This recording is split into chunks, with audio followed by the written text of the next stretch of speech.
Item ಯಾವುದೇ ಇರಲಿ try ಮಾಡಿ ಆಚಿ ಚಿಕನ್ ಮಸಾಲಾ. ಹೇಗಿತ್ತು ನಿಮ್ಮ ಜರ್ನಿ? ಹೇಗಿತ್ತು ಇಡೀ ಜರ್ನಿ, ಮಾರ್ನಮಿಯ ಜರ್ನಿ? ಏನೆಲ್ಲ ನೆನಪಿನಲ್ಲಿ ಉಳಿದಿದೆ, ಏನೇನ್ ಶೇರ್ ಮಾಡ್ಬೇಕು ಅಂತ ಅನ್ಕೊಂಡಿದೀರಾ? ನನಗೆ ಈ ಕತೆ ಹೇಳಕ್ ಬಂದಾಗ ಕತೆ ಇಷ್ಟ ಆಗಿತ್ತು. ಇವರು ಮತ್ತೆ ರಿಷಿ ಅವ್ರು ಬಂದು ಕತೆ ಹೇಳಿದ್ರು. ಆ್ಯಂಡ್ ನನಗೆ ಅವ್ರು ಯಾವ ಡೇಟ್ಸ್ ಕೇಳ್ತಾ ಇದ್ರಲ್ವಾ, ಇವಾಗ ಲೆಟ್ಸ್ ಸೇ 1 to 15 ನಮ್ಮ ಶೂಟ್ ಇರುತ್ತೆ ಅಂದರೆ 1 to 15 ನಾನು ಅವಾಗ ತಾನೇ ನಾನು ಫಸ್ಟ್ ತಮಿಳ್ ಸಿನಿಮಾ ಒಪ್ಕೊಂಡಿದ್ದೆ. ಅದೇ ಡೇಟ್ಸ್ಗೆ ಅವ್ರು ಶೂಟ್ ಮಾಡ್ತಾ ಇದ್ರು. ನನಗೇನು ಫಸ್ಟ್ ಆಫ್ ಆಲ್ ಅಲ್ಲಿ ಭಾಷೆ ಗೊತ್ತಿಲ್ಲ, ಏನು ಗೊತ್ತಿಲ್ಲ. ಸೊ ನನಗೆ ಅದೊಂದು ಟೆನ್ಷನ್ ಇತ್ತು. ಸೊ ಇವಾಗ ಎಲ್ಲ ಕ್ಲಾಶ್ ಮಾಡ್ಕೊಂಡ್ಬಿಟ್ರೆ ಸುಮ್ಮನೆ ನಾನು ಸ್ಟ್ರೆಸ್ ಆಗಿ ಹೋಗ್ತೀನಿ. ಸರಿ ನನಗೆ ಹಿಂಗಿದೆ, ನನಗೆ ಆ್ಯಕ್ಚುಲಿ ಅಲ್ಲಿ ಆಲ್ರೆಡಿ ನಾನು ಒಪ್ಕೊಂಡು ಕಮಿಟ್ ಆಗಿರೋದ್ರಿಂದ ಅದೇ ಡೇಟ್ಸಿಗೆ ಕಷ್ಟ ಆಗುತ್ತೆ. ಸೊ ಡೇಟ್ಸ್ ವಿಚಾರವಾಗಿ ಇವಾಗ ನನಗೆ ಹೆಂಗೆ ಅಂದರೆ ಒಪ್ಕೊಂಡ್ಮೇಲೆ ಅವ್ರಿಗೂ ತೊಂದರೆ ಆಗಬಾರ್ದು, ಯಾರಿಗೂ ತೊಂದರೆ ಆಗಬಾರ್ದು. ಸೊ ಒಂದ್ಸರ್ತಿ ಕಮಿಟ್ಮೆಂಟ್ ಕೊಟ್ಮೇಲೆ ಅದು ಕರೆಕ್ಟಾಗಿ ನಿರ್ವಹಿಸ್ಬೇಕು. ಎಲ್ಲಾದ್ರೂ ಒಂಚೂರು ಹಂಗಾದ್ರೆ ನನಗೆ ಆಗಲ್ಲ. ಅವ್ರು ಹೆಂಗೋ ಅಡ್ಜಸ್ಟ್ ಮಾಡ್ತಾರೋ ಗೊತ್ತಿಲ್ಲ, ಬಟ್ ನನ್ನ ಮನಸ್ಸಲ್ಲಿ ಅದು ಸರಿ ಕೂರಲ್ಲ. ಸೊ ಸರಿ ಅಂತ ಈ ಕಷ್ಟಪಟ್ಟು ಇಲ್ಲ ಅಂತ ಹೇಳ್ಬಿಟ್ಟೆ. ಆಮೇಲೆ ಅವರು ಅಯ್ಯೋ ನೋಡಿ ಅವ್ರು ಡೇಟ್ಸ್ ಅಡ್ಜಸ್ಟ್ ಮಾಡ್ಬೋದು ಆ ವಿಚಾರವಾಗಿ ಇನ್ನೂ ನಾವು ಕಾನ್ವರ್ಸೇಷನ್ ಮಾಡಿರಲಿಲ್ಲ. ಅಯ್ಯೋ ಈ ಡೇಟ್ಸಿಗೆ ನಾವು ಶೂಟ್ ಮಾಡ್ತಾ ಇದ್ದೀವಿ, ಅದು ಹಂಗಿದೆಯಾ, ಸರಿ ಓಕೆ ಅಂತ ಹೇಳಿ ಸರಿ ಇಲ್ಲ ಅಂತಾನು ಅಂದ್ಬಿಟ್ಟೆ. ಅವರು ಅದಾದಮೇಲೆ ಬೇರೆ ಹುಡ್ಕಕ್ಕೆ ಒಂದಷ್ಟು ಆಪ್ಷನ್ಸ್ಗಳನ್ನ ಅವ್ರು ಇಟ್ಕೊಂಡಿದ್ರು. ಏನೇನೋ ಒಂದಷ್ಟು ಲಿಸ್ಟೇ ಇದೆ ಅವ್ರದ್ದು, ಆ್ಯಕ್ಟರ್ಸ್ನ ಅವ್ರು ರೀಚ್ ಔಟ್ ಮಾಡಿರೋದು. ಸೊ ಅವರೆಲ್ಲ ಆ್ಯಕ್ಟರ್ಸ್ನ ಅವ್ರು ಟ್ರೈ ಮಾಡ್ತಾ ಇದ್ದಾರೆ.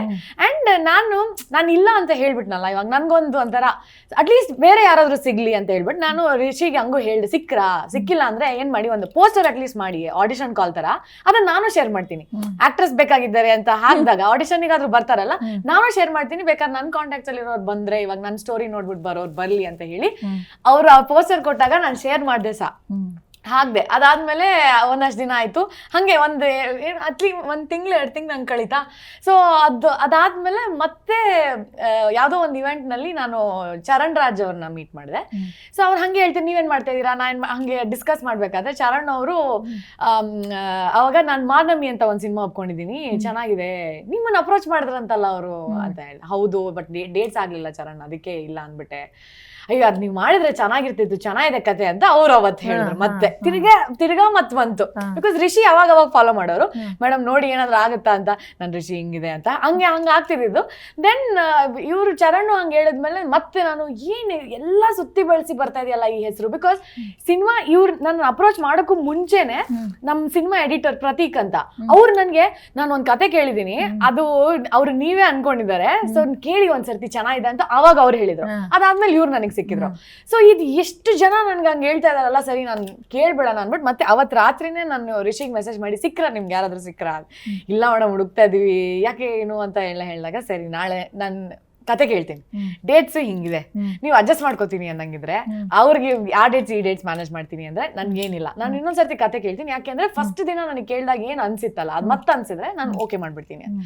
ಸರಿ ಅಂತ ಅವ್ರು ನೆಕ್ಸ್ಟ್ ಡೇ ಬಂದು ಐ ಥಿಂಕ್ ನಮ್ಮ ಸಿನಿಮಾದ EP ಜಯರಾಮ್ ಅವ್ರ ಜೊತೆನೆ ಬಂದ್ರು ಅನ್ಸುತ್ತೆ, ಕೂತು ಕತೆ ಹೇಳಿದ್ರು, ಫುಲ್ಲು ನರೇಷನ್ ಕೊಟ್ಟರು. ನನಗೆ ಫಸ್ಟ್ ದಿನ ಹೆಂಗೆ ಇಷ್ಟ ಆಗಿತ್ತು ಹಂಗೆ ಇಷ್ಟ ಆಯ್ತು, ತುಂಬಾ ಚೆನ್ನಾಗಿ ಇಷ್ಟ ಆಯ್ತು. ನಾನು ಹೇಳಿದೆ ಇದು ಡೇಟ್ಸು, ಇದು ಹಿಂಗೆ ನೀವು ಮ್ಯಾನೇಜ್ ಮಾಡೋಕ್ಕಾಗತ್ತಾ? ಆಗತ್ತೆ, ಸರಿ ನಾವು ಹೆಂಗೋ ಮಾಡೋಣ, ಡೇಟ್ಸ್ ತಾನೇ ಮಾಡೋಣ ಅಂತ. ಆ್ಯಂಡ್ ಇವರು ಸೀರಿಯಲ್ ಶೂಟ್ ಮಾಡ್ತಾ ಇದ್ರು. ಸೊ ಹೆಂಗೆ ಎಲ್ಲರೂ ಆ್ಯಕ್ಚುಲಿ ನಾನು ಆ್ಯಕ್ಚುಲಿ ಖುಷಿ ಪಡಬೇಕು. And I feel very grateful. ನನ್ನ ಡೇಟ್ಸ್ ಇವಾಗ ನಾನು 1 ರಿಂದ 15 ನಾನು ಕೊಟ್ಟಿದ್ದೆ ಅಂದರೆ ಇವರು 1 ರಿಂದ 15 ಅವ್ರು ಸೀರಿಯಲ್ ಶೂಟ್ ಮುಗಿಸ್ಕೊಂಡು ನಾನು 15 ರಿಂದ 30ನೇ ತಾರೀಕು ಬರ್ತೀನಿ ಅಂದಾಗ ಇವರು 15 ರಿಂದ 30ನೇ ತಾರೀಕು ಬರೋರು. ಸೊ ಇದೆಲ್ಲರೂ ಅಡ್ಜಸ್ಟ್ ಮಾಡ್ಕೊಂಡಿದ್ದು ನನಗೆ ಐ ಥಿಂಕ್ ನನ್ನ ಲೈಫಲ್ಲೇ ಯಾರೋ ನನಗೋಸ್ಕರ ಹಿಂಗೆ ಮಾಡಿರೋದು ನನ್ನ ಖುಷಿ. ನನ್ನ ಕೆಲಸದಲ್ಲಿ ಹಿಂಗೆ ಅಡ್ಜಸ್ಟ್ ಮಾಡ್ಕೊಂಡ್ರು ನನಗೋಸ್ಕರ ಅನ್ನೋದು. ಸೊ ಅದನ್ನ ಈ ಟೀಮ್ ಮಾಡ್ತು. And I had the best time shooting. ಎಲ್ಲೂ hassle free, production is amazing. ಎಲ್ಲೂ ನಾನು ಒಂದಕ್ಕೂ ಹಿಂಗಾಗಿಲ್ಲ, ಹಿಂಗಾಗ್ತಾ ಇದೆ, ಇದು ಯಾಕಾಗಿಲ್ಲ ಅನ್ನೋ ಥರದ್ದೂ ಇಲ್ಲ. ತುಂಬ ಚೆನ್ನಾಗಿ ನೋಡ್ಕೊಂಡ್ರು. And producer is very sensitive and sensible. Super provide ಮಾಡೋದ್ರಲ್ಲಿ. ಇವಾಗ 100 ಜೂನಿಯರ್ ಆರ್ಟಿಸ್ಟ್ ಅಂತ ಹೇಳಿದ್ಮೇಲೆ ಇಲ್ಲ ನಮ್ಗೆ ಇವತ್ತು 1,000 ಬೇಕು, ಆ್ಯಕ್ಚುಲಿ ಸ್ಕ್ರೀನಲ್ಲಿ ಚೆನ್ನಾಗಿ ಕಾಣಿಸುತ್ತೆ ಅಂದರೆ 1,000 ಜನ ಪ್ರೊವೈಡ್ ಮಾಡಿದ್ರು. ಹಂಗಿರುವಂಥ ಒಂದು ಪ್ರೊಡ್ಯೂಸರ್. ಸೊ ಎಲ್ಲವೂ ಕೂಡ ಬಂದಾಗ ಇಂಥ ಒಳ್ಳೆ ಟೆಕ್ನಿಷಿಯನ್ಸ್, ಡೈರೆಕ್ಟರ್ ಇರ್ಬೋದು, ಅವ್ರು ADs ಇರ್ಬೋದು, ಎಲ್ಲ ಪ್ಯಾಷನೇಟ್ ಆಗಿ ವರ್ಕ್ ಮಾಡಿದ್ರು. And music, editing and everybody on set, all actors ಎಲ್ಲರೂ ಎಷ್ಟು ಅಮೇಝಿಂಗ್. ಇವಾಗ ನಾವಿಬ್ರು ಹೊಸಬ್ರು ಮಂಗಳೂರಿನಲ್ಲಿ, ಅವರೆಲ್ಲರೂ ಸೂಪರ್ ಸ್ಟಾರ್ಸ್ ಆ ಲ್ಯಾಂಡ್. ಗೊತ್ತಿಲ್ದಲೇ ಇರೋರು ಯಾರು ಇಲ್ಲವೇ ಇಲ್ಲ. ಸೊ ಅಂತ ಅಮೇಝಿಂಗ್ ಆರ್ಟಿಸ್ಟ್, ಅಷ್ಟು ಹಂಬಲ್ ಇರೋರೆಲ್ಲರೂ ನಮ್ಮ ಜೊತೆ ಹಂಗೆ ಕೆಲಸ ಮಾಡಿದಾಗ ನನಗೆ I think I had the best experience. ಅವ್ರ ಹತ್ರ ಕಲಿಯೋಕ್ಕೂ ತುಂಬ ಸಿಕ್ತು. ಆ್ಯಂಡ್ ತುಂಬ ಖುಷಿನೂ ಆಯಿತು. ಅಂದರೆ ನಾನು ಅಲ್ಲಿರೋ ಮಂಗ್ಳೂರಿಗೆ ಹೋಗೋದೇ ಒಂದು ಖುಷಿ, ಅದರಲ್ಲಿ ಈ ಜನ ಎಲ್ಲ ತುಂಬ warm film in general. So ಇದೆಲ್ಲ ಒಂದು ನೈಸ್ ಜರ್ನಿ. ಸೊ ಹೆಂಗೋ ಸುತ್ತಿ ಬಳಸಿ ನಾನು ಹಣೆಲ್ ಬರ್ದಿತ್ತು ಈ ಸಿನಿಮಾ ನಾನು ಮಾಡ್ಬೇಕಂತ. ಸೊ ಅದ್ ಬಿಡ್ಲಿಲ್ಲ ನನ್ನನ್ನ.